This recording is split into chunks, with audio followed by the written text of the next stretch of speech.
Okay, I have never played this game before. What Remains of Edith Finch? It's one of those games that I always told myself I needed to eventually go back and play. So I'm doing that now. I'm going to play this in sections, just react as I go along. Try not to talk over it too much, but give my thoughts as we go. Um, just very quickly, background on me. I used to be a gaming journalist professionally, variety of outlets, but I was doing it from around 2004 or so up until maybe 2018, around there.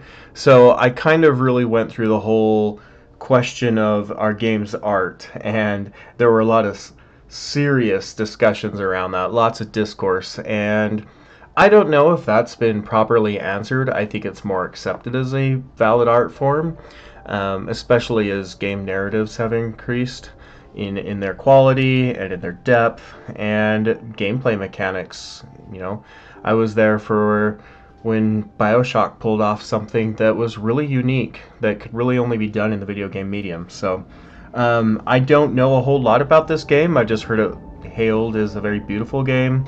I don't know if that beauty is visually, narratively, both, and I'll find out as I go. So let's jump into this. And like I said, I'll probably cut this up in maybe 30-minute chunks or so. So at the conclusion of this video, go ahead and look for the next one.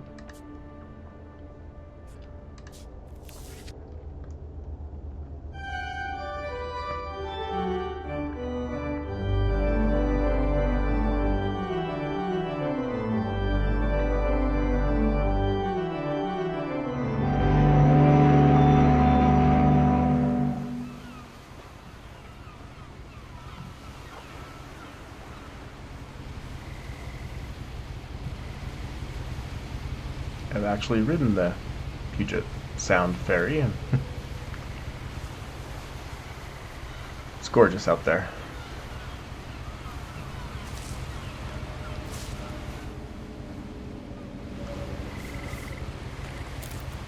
A lot of this isn't going to make sense to you, and I'm sorry about that. I'm just going to start at the beginning, with the house.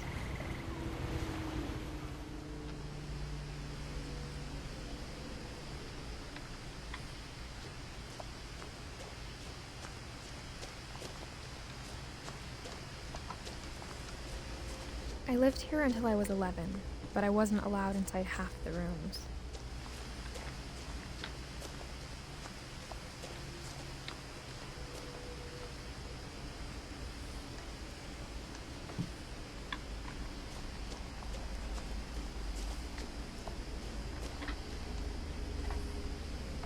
Inside the mailbox were bills from 7 years ago, marked urgent, open immediately.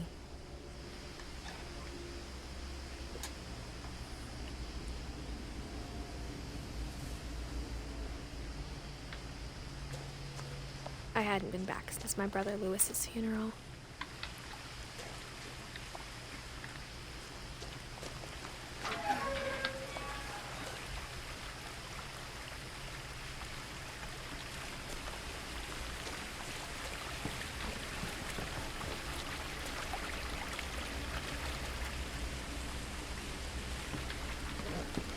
In her will, my mother left me a key, but didn't tell me what it unlocked. Maybe she thought I'd know. Or she thought that the mystery would be enough to bring me back.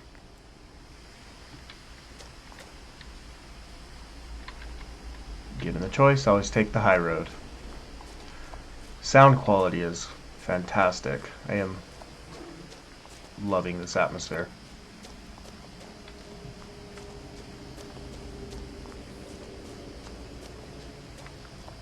No one had driven this way in a long time, but I saw a few hoof prints.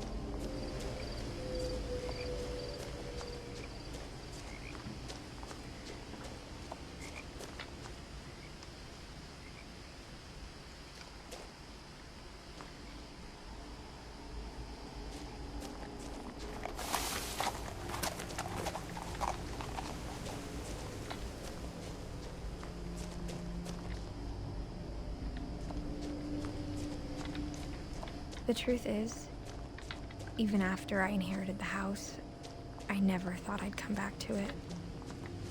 But now I had questions about my family that only the house knew the answers to.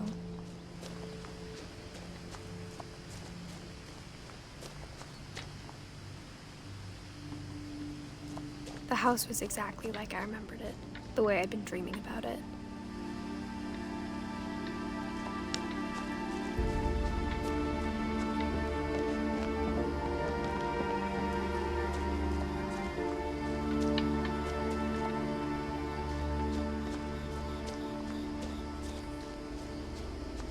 As a child, the house made me uncomfortable in a way I couldn't put into words.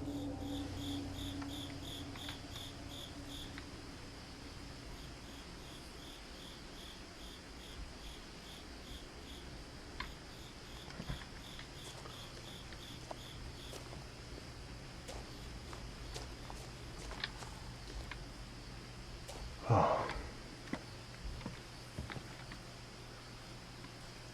Devastating. I have 3 boys. One of them's a little bit older than 11, and gave me a little heart sink right there.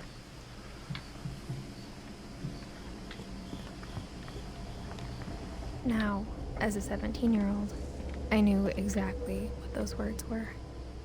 I was afraid of the house.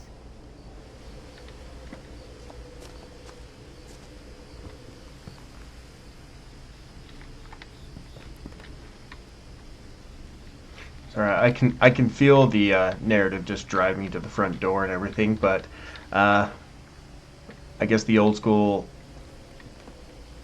person in me is kind of wanting to go off and exhaust every path. I hoped the key might unlock the front door. It didn't. I'll let it drive me where it is for now, and then I'll scratch the exploration itch a little later. Looking in, I felt like the house itself had been waiting for me.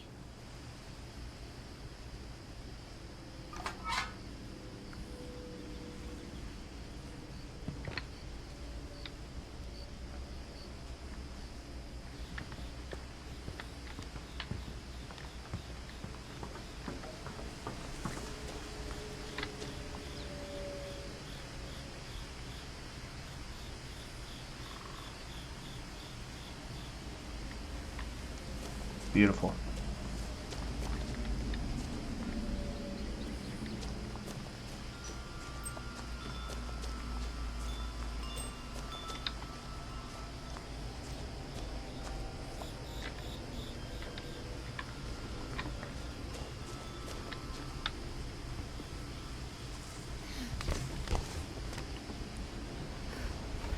Crawling through the doggy door used to be a lot easier when I was 11.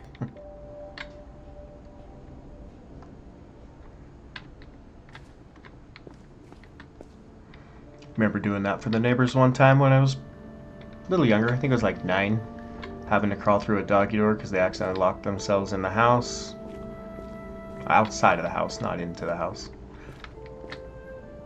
And I was the small enough one on the block to wiggle in there.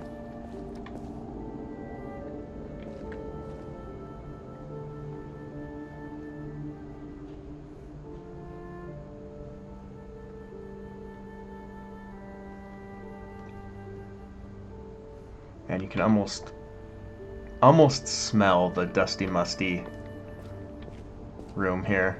It is so well crafted. The little glowing bits of dust through the filtered sunlight. For the first time in years,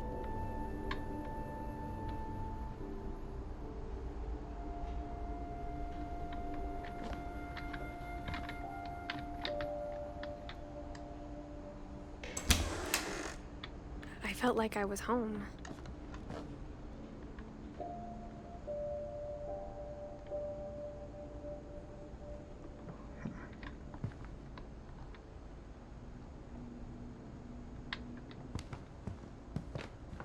But instead of a family, there were just memories of one.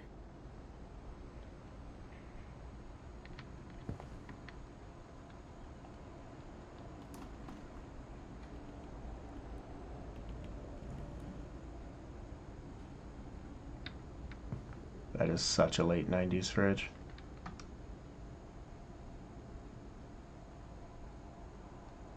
You would not be in the Pacific Northwest without a book of mushrooms.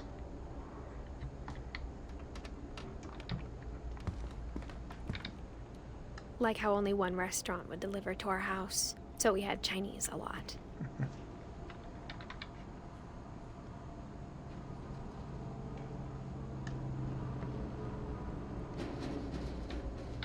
Or how after Lewis started working at the cannery, we all got sick of eating salmon. Except our cat, Molly.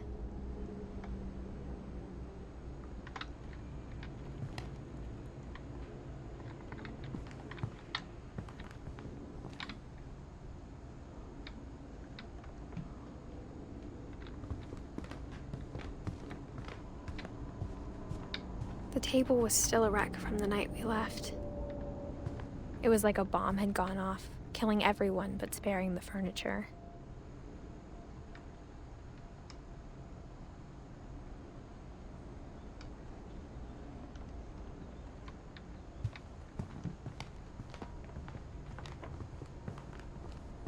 My mom was the only one of us who could imagine Great-Grandma Edie living in a nursing home.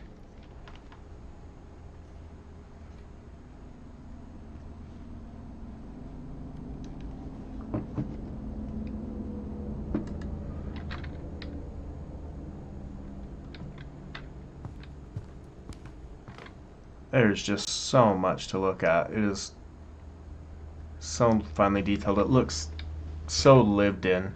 Obviously, there's a few repetitions of the books and such, but honestly, quite Nothing in the house forgivable. looked abnormal. There was just too much of it, like a smile with too many teeth.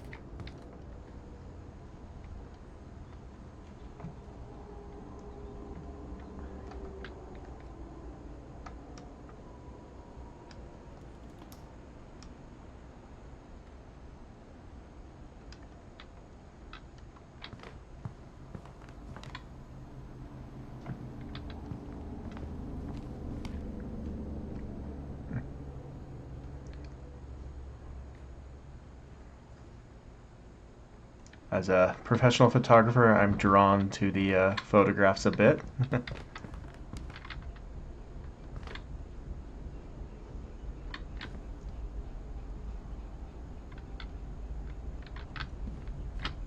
Ooh. Mom always told me to stay out of the basement, so I wasn't too surprised when the key didn't fit.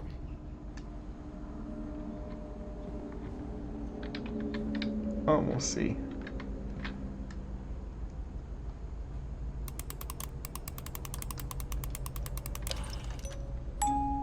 Great-Grandpa Sven built a music box for Barbara, along with the rest of the house.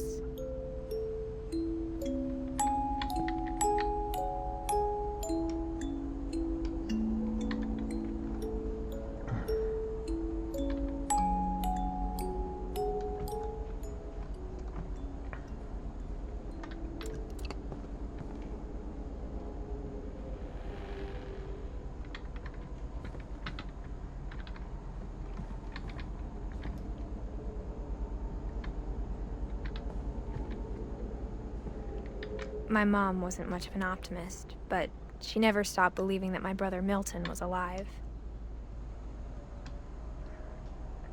Oh. A lot of things got left behind in the whirlwind of that last night.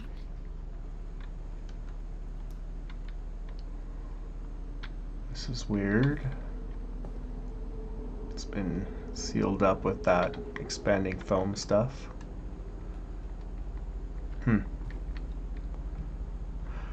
Once got some of that foam when I was putting a new door in on my dog. He came running through and started wagging his tail.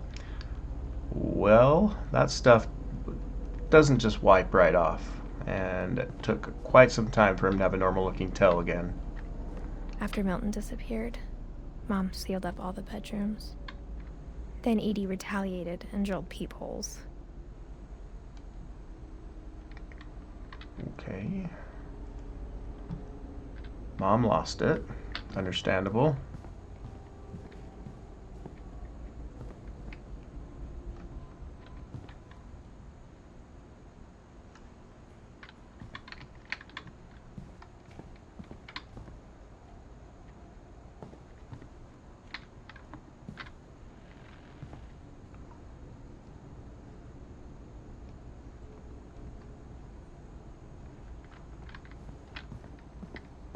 Lots of orcas.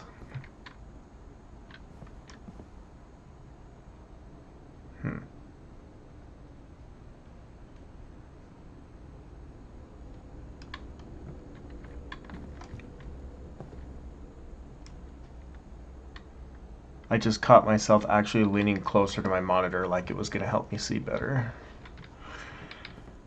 Testament to the atmosphere here. It is gorgeous.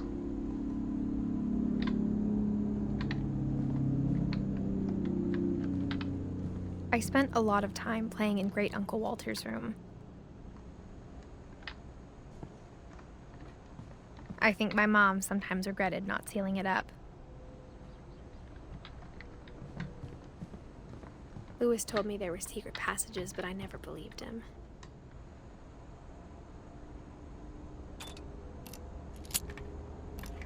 There we go. Turns out, my mom was really good at keeping secrets. Now it was time to find out what my mom had been afraid of.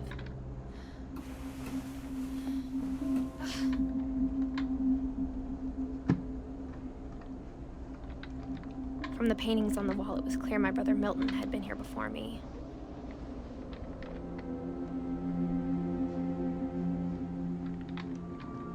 Reading this, maybe it sounds like I had a plan. But I had no idea what was behind that door.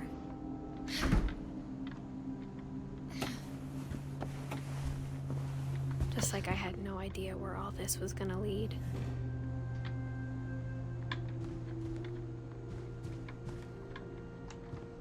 I grew up looking at Molly's room through the peephole.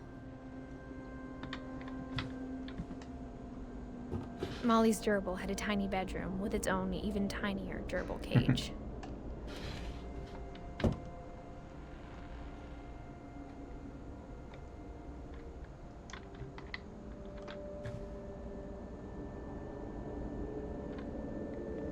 Being inside for the first time, I felt like I'd stepped behind a painting. That is wild. Never have entered, having had entered your siblings' rooms, and then when they're all gone, you finally get your chance. Haunting.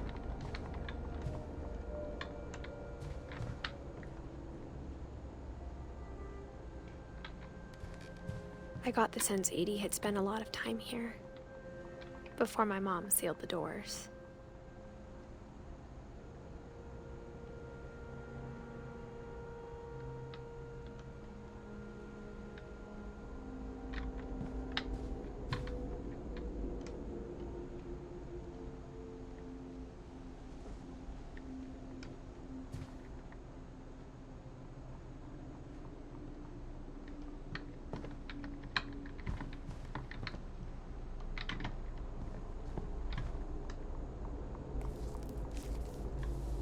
December 13th, 1947.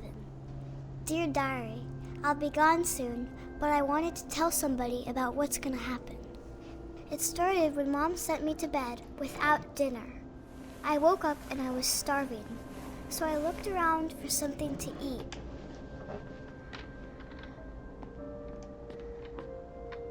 The gerbil food was dry, but I didn't mind it.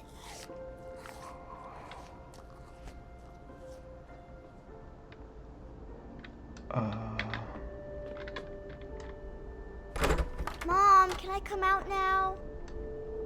Sweetheart, it's late. Go to sleep.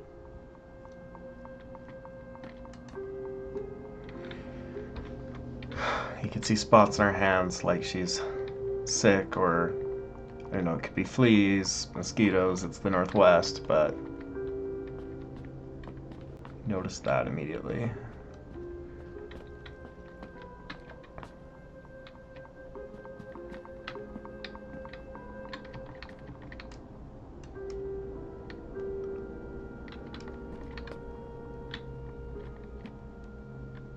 Okay.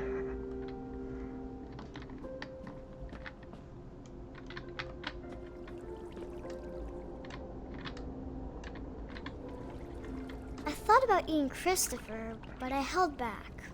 Yeah, don't eat Christopher.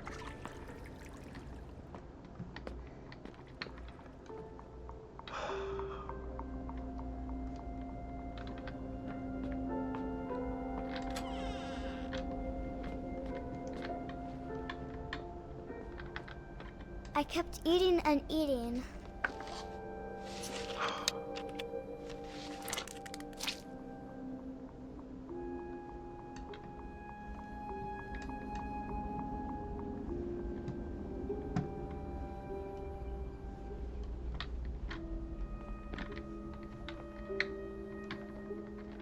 I ate a lot of things that night.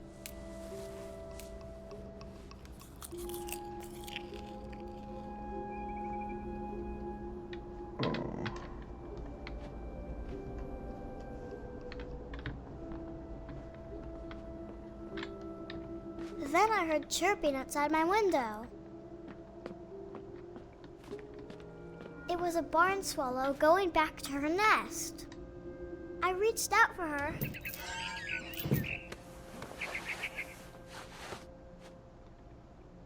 And suddenly, I was a cat.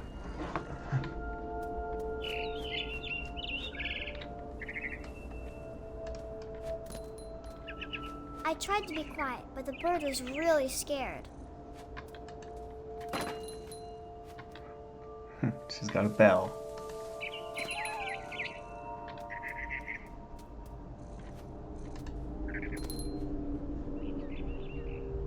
Christmas.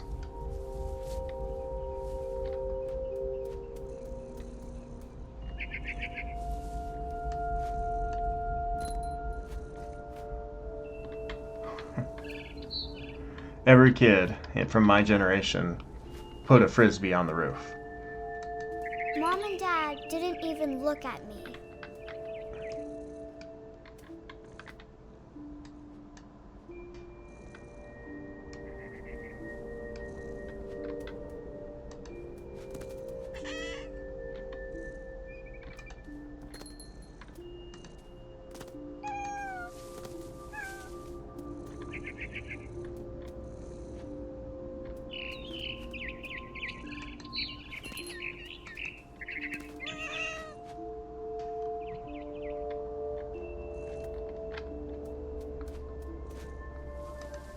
I jumped and I almost got her.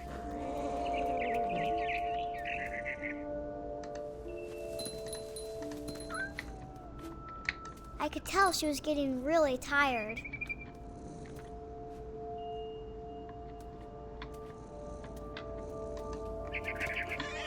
Now I was up in the big tree. I promised Dad I wouldn't climb it anymore. All I cared about was eating that mama bird.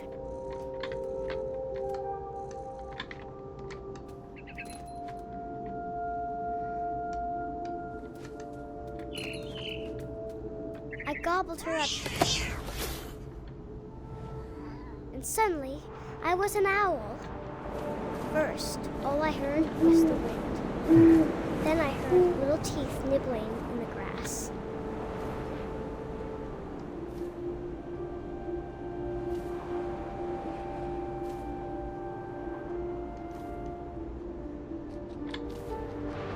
Rabbits.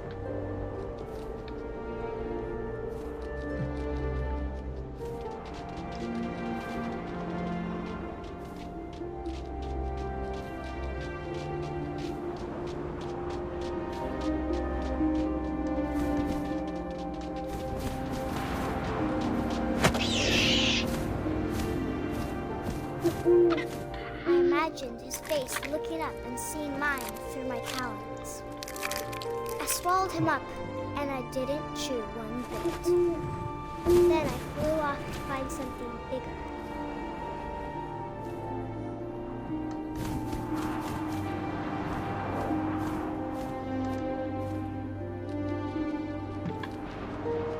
A mama rabbit.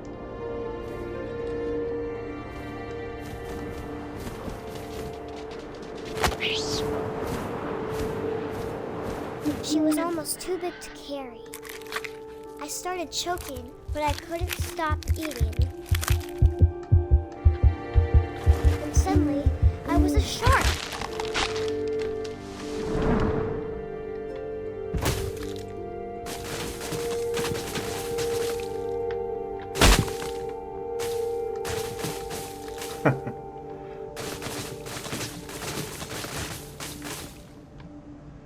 like a child's dream. I rolled off a cliff and into the ocean. Now, I was hungrier than ever.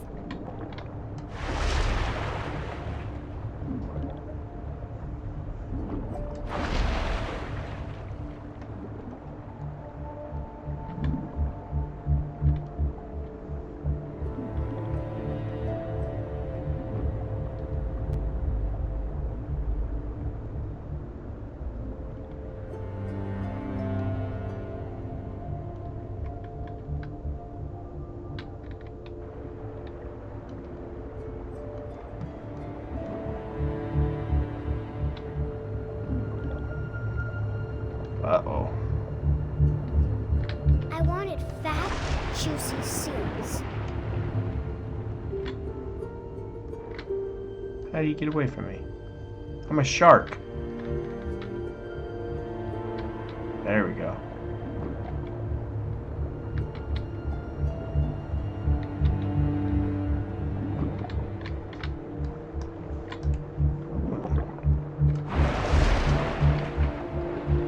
Missing again.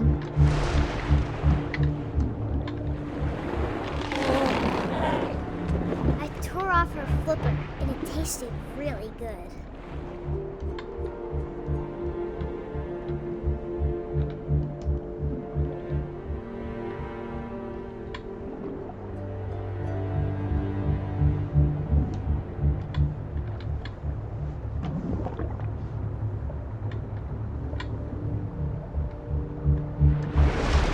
I grabbed on tight, but I was so hungry, I jumped out of the water.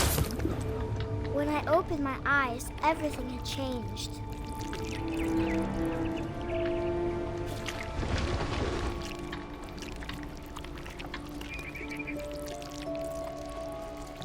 Now I was a monster, and I smelled people everywhere.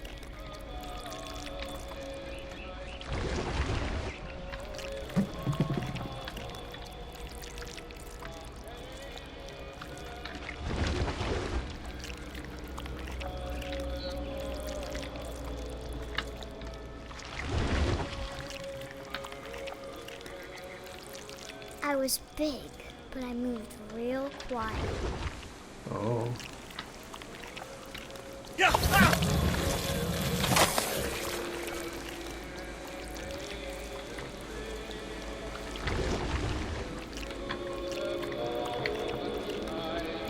Following the music.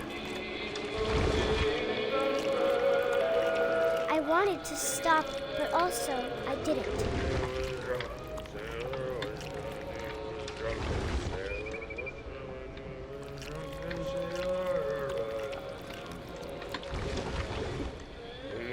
Belly with a rusty razor, his belly with a rusty razor, his belly with a rusty.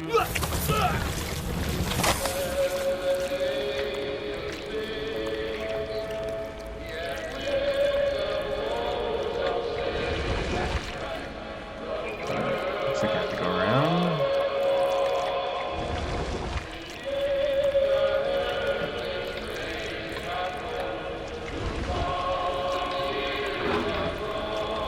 Sorry, Captain. You're part of my story. Oh, After the last passenger, I was still hungry.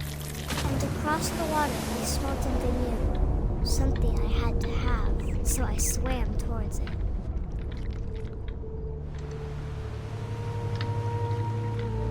I slithered onto the sand, and the good smell went into an old pipe.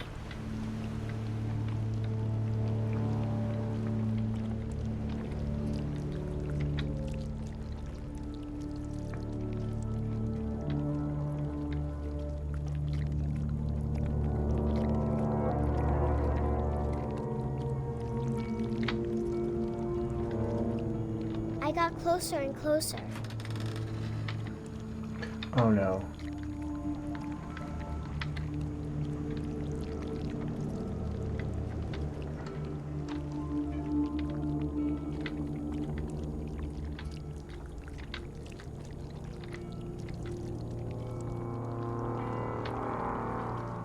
All of my stomach started growling. And suddenly, I was me again. I held my breath for a long time, but I couldn't hear anything. I think it's waiting for me to fall asleep. But it's not going to wait much longer. It needs to feed, and we both know I will be delicious.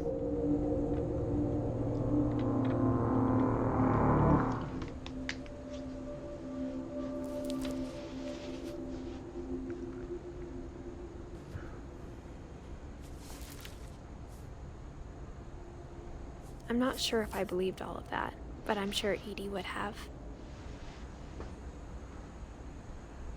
Alright, looks like story 1 there. There, it's saved. Okay, I'm gonna go ahead and call this section now. Fantastic intro. Look at the kid. Beautiful, absolutely beautiful. I am so excited to see where this goes. I love these little like story vignette type of games that weave together into a larger narrative. I have to say I'm a little uneased by what's happened so far, but absolutely intrigued and ready to see more. So part 2 will be coming real soon.